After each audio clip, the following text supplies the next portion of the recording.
Bienvenue à cette grande édition d'information sur EDTV, la chaîne de la diaspora congolaise. À la une de ce soir, le président fédéral de l'UDPS, Moamba Mathieu Kassonda, a indiqué dans un point de presse organisé que l'actuel Premier ministre Bruno Tshibala n'a jamais fait partie de l'Union pour la démocratie et le progrès social. Dans un autre chapitre, le président de la CENI a déclaré dans une chaîne étrangère que les élections n'auront pas lieu en décembre 2017, comme prévu dans l'accord de la Saint-Sylvestre. Mesdames et messieurs, bonsoir et bienvenue à cette grande édition. Parlons politique à présent. Au cours du point de presse organisé ce lundi 10 juillet à la fédération de l'UDPS Moamba, le président de la fédération Moamba, Mathieu Kassonda, a indiqué que Bruno Tshibala, Premier ministre actuel congolais, n'a jamais été membre de l'Union pour la démocratie et le progrès social. Ces derniers avaient frauduleusement rempli la fiche d'adhésion. Suivez cet élément réalisé par François Koulakula.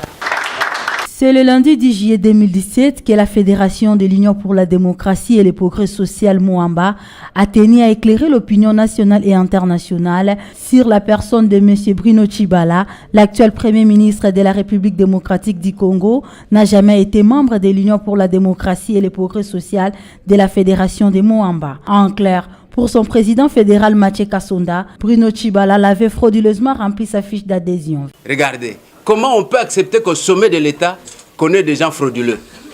Regardez, prenez la date. Concernant la destitution de M. Jean-Marc Kabound à Kabound, Mathieu Kassonda répond.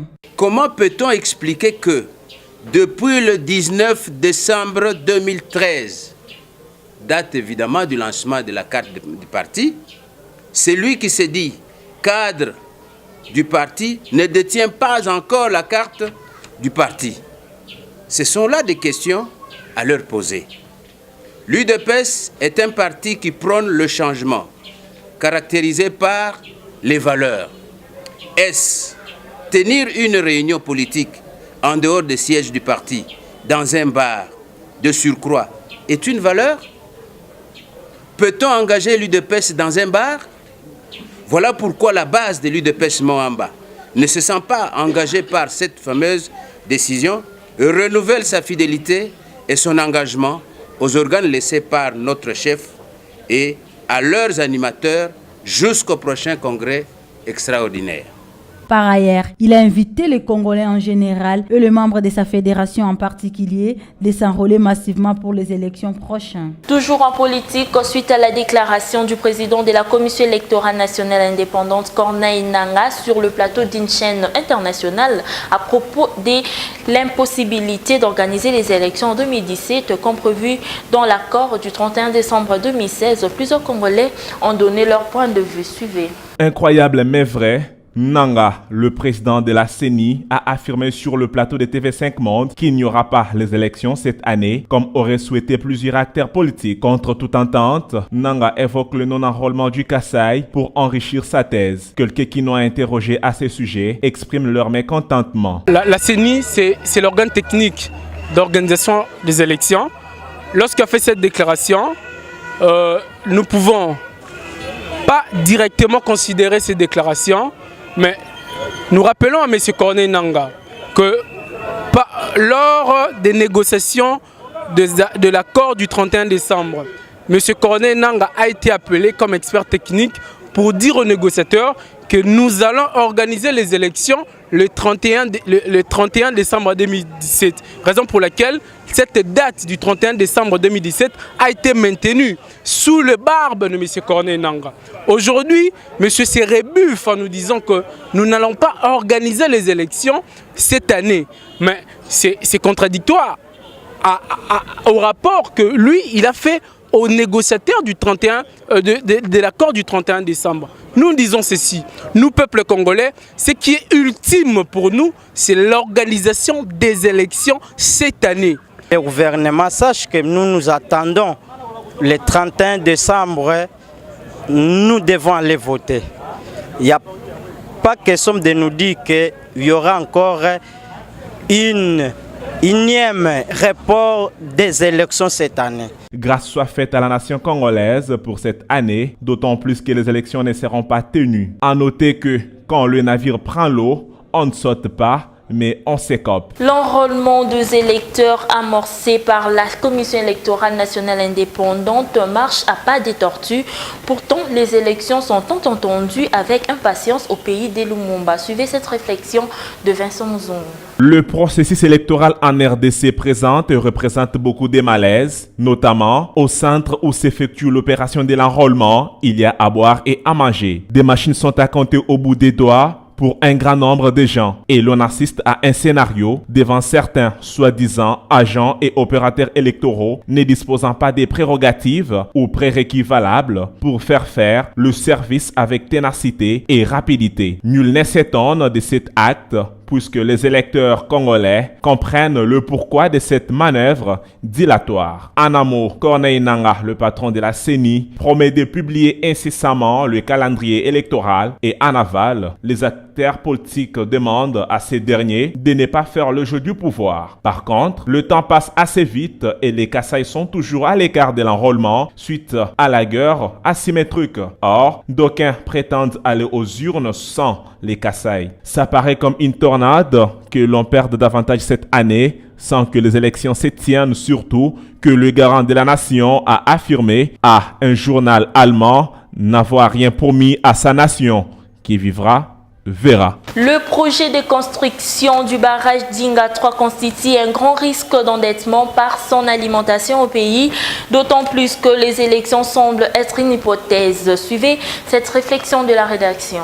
Le projet de construction d'Inga 3 constitue un grand risque inédit d'endettement pour le pays des Lumumba, du moment où le peuple n'a besoin que des élections. Or, tout endettement pourrait être utile pour la tenue des élections tant entendues. Pourtant, avions appris par la bouche des officiers du pays, dont nous taisions le nom, que le contrat qu'avait la RDC pour servir l'énergie électrique au-delà des frontières rdciennes a été rompu. Cependant, certains coins et recoins du pays sont dans les ténèbres suite à l'absence de l'énergie, ce qui revient à dire qu'avant le contrat est égal après le contrat. Une question est posée, contracter la dette pour alimenter Inga 3 résoudrait-il le problème ténébreux du pays? Mais pourquoi ne pas s'endetter pour que les élections se tiennent? Il est important de signaler que dès lors les affaires de l'impasse politique seront résolues, alors tout seront résolus. Un homme averti en vaut deux. Voilà, je ne suis pas seule sur ce plateau, je suis accompagnée d'un analyste politique, dont Vincent Muzungu. Bonjour Vincent Muzungu.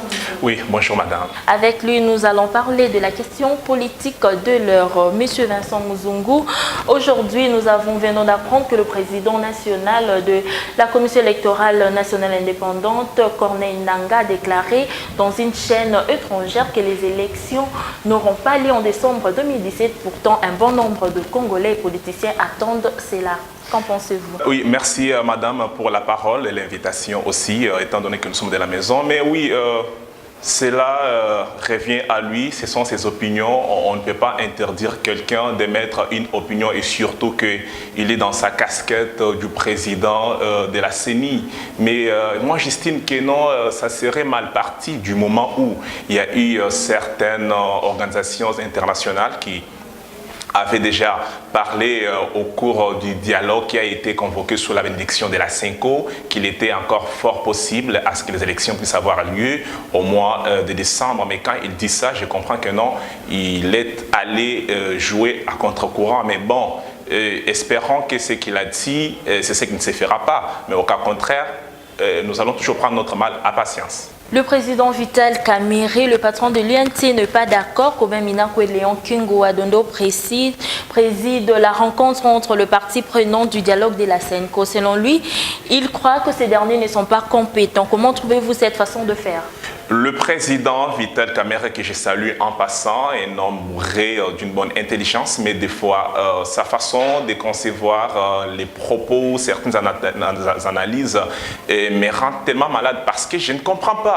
Vital Kamerhe est parmi les gens qui ont ratifié l'arrangement particulier qui a été émondé par la mouvance présidentielle et qui avait connu, je cite, la bénédiction de Léon Kingo ainsi que Robin Minakou. Mais là, il est maintenant aberrant de comprendre que non, ce type d'homme qui a signé l'accord sous la bénédiction de Kingo et Minakou va maintenant se contredire penser qu'ils ne sont pas habilités ou compétents de convoquer la rencontre devant désigner la personne devant piloter le Conseil national de suivi. Je pense qu'il a encore à revoir ses dires parce que ce n'est pas du tout intéressant. Voilà, l'Union africaine a quant à lui condamné les sanctions de l'Union européenne. Quelle lecture faites-vous par rapport à cela? La lecture serait que l'Union africaine doit d'abord se concentrer sur les problèmes cruciaux qui sévit dans le continent. Vous savez, il n'y a pas que les sanctions infligées aux 9 officiels congolais qui comptent, madame.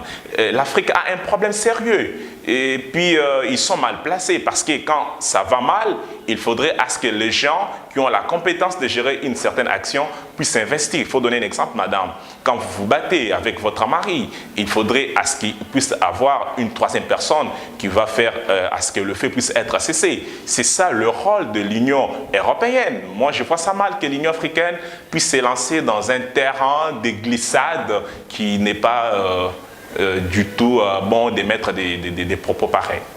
À présent, parlons de l'EPSP qui s'est déjà acquitté de son devoir. Aujourd'hui, le ministre de l'enseignement de l'EPSP, Gaston Moussemena, a déclaré dans une chaîne de la place que le pourcentage, le taux de réussite des étudiants est de 52%.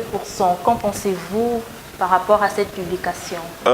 D'abord, je fais chapeau bas au ministre de la tutelle, Gaston Moussemena, et qui a eu le courage de dire à l'opinion que non, le pourcentage de réussite est au niveau de 52%.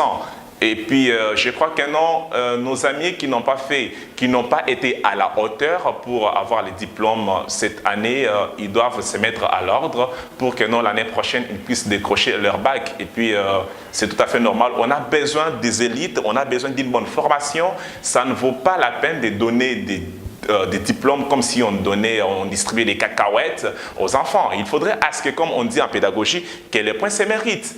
Et puis, ceux qui ont eu leur diplôme, ils en méritent vraiment. Merci beaucoup Vincent Muzungu d'être passé. Oui, merci madame. Voilà, c'est la fin de cette grande édition d'information. Merci de nous avoir suivis et bonne suite de programmes sur EDTV, la chaîne de la diaspora congolaise.